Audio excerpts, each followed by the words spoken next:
In this video, I'm going to cover about half of the major items that we've covered during the course of the semester. And this will be one in-class assignment, and in another in-class assignment later on, I'll cover the other half of the major items that we've learned so far in this course. You'll want to commit this to memory because you'll see it again. Also, when you get done with this video series, you'll want to take the assessment that is available as the in-class assignment. So I'll just go ahead and go down the list of things I wanted to cover. So if I were to ask you what command alias offers the easiest way to create a hexagon in AutoCAD, you should immediately think, well, a hexagon is a polygon, and AutoCAD has the Polygon command where I can create a polygon with as little as 3 sides or up to 1,024 sides. By the way, I don't think I've ever shown this to you, so I'm just going to cover this real quick. But the command alias for polygon is POL. So it asks me to enter the number of sides, so I'll type 3 and specify the center. And I want, it doesn't matter for this example, inscribed or circumscribed, but there's a triangle, an equilateral triangle that all sides have the same length. And for if you wanted to enter 1,024 sides, you may not be able to guess what the shape will be.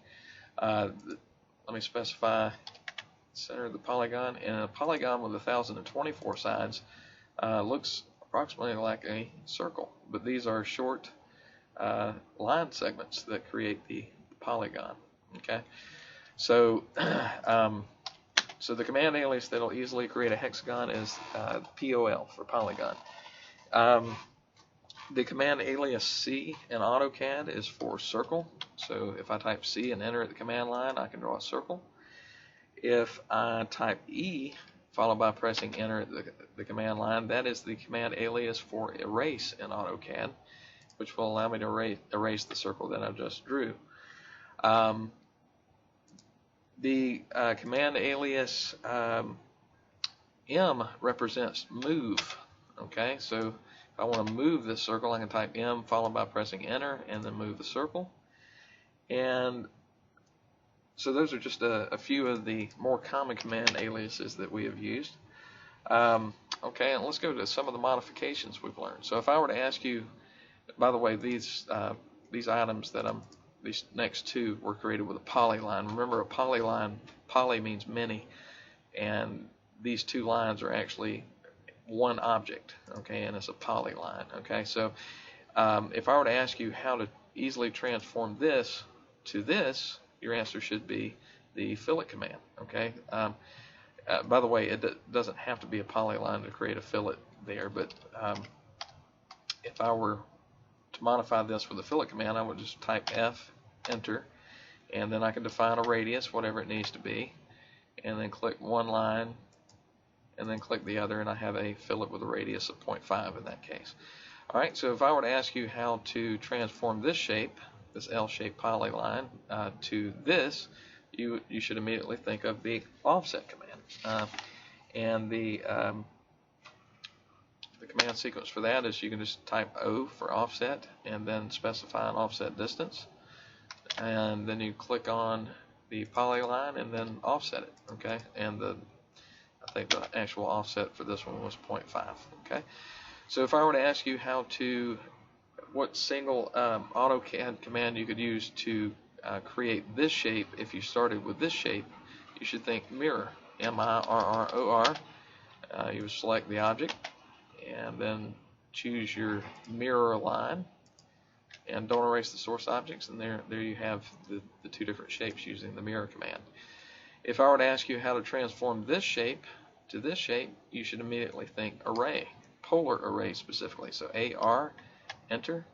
You would select the line, enter, and then you want a polar array and specify the center point of the array and then how many items that you wanted in the array. Okay, so that's the command that you would use for that. If I were to ask you how to transform this shape, actually when I was getting ready for this, I didn't do what I wanted to do. my thought was, how would you get this shape to this shape? And the answer is trim. So TR, enter is one way to enter the trim command. And you would just trim off using this as your cutting edge. Okay, so that's the trim command. If I were to ask you how to transform this to this, you would say the extend command.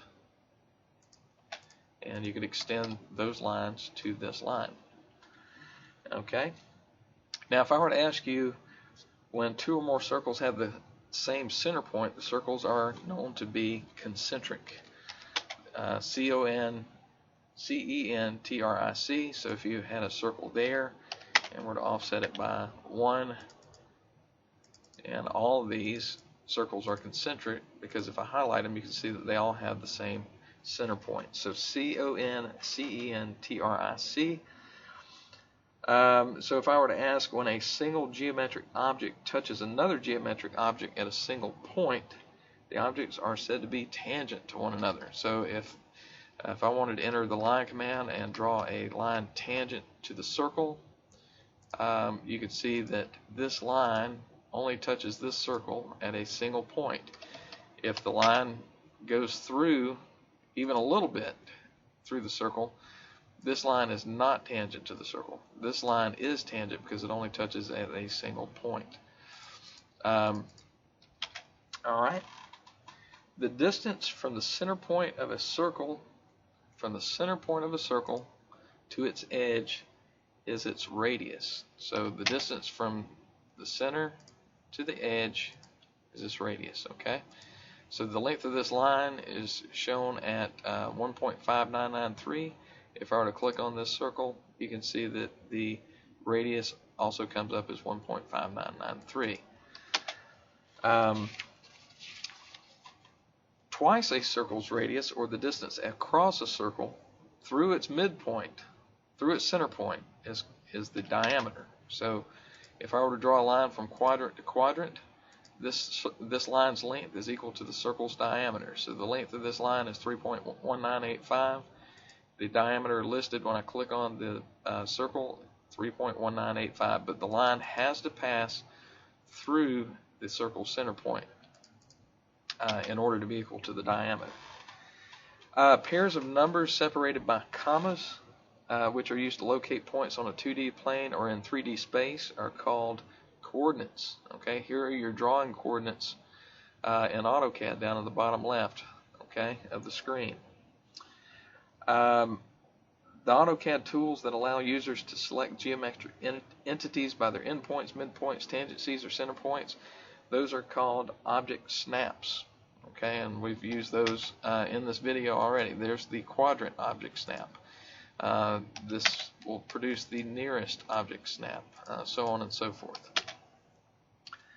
When a line intersects another line at a 90 degree angle, the lines are said to be perpendicular to one another. There's also a perpendicular object snap, so these lines are perpendicular. They form a 90 degree angle. The AutoCAD tool that restricts the direction of a drawn line to either horizontal or vertical, only horizontal or vertical is the key here. That is ortho. Okay, not polar tracking, but ortho. So if you turn ortho on and try to draw a line, it will only allow you to draw a line up and down and left to right. Whereas polar tracking, unless you have it set at a 90 degree increment angle, it would allow you to just draw to the incremental snap angles.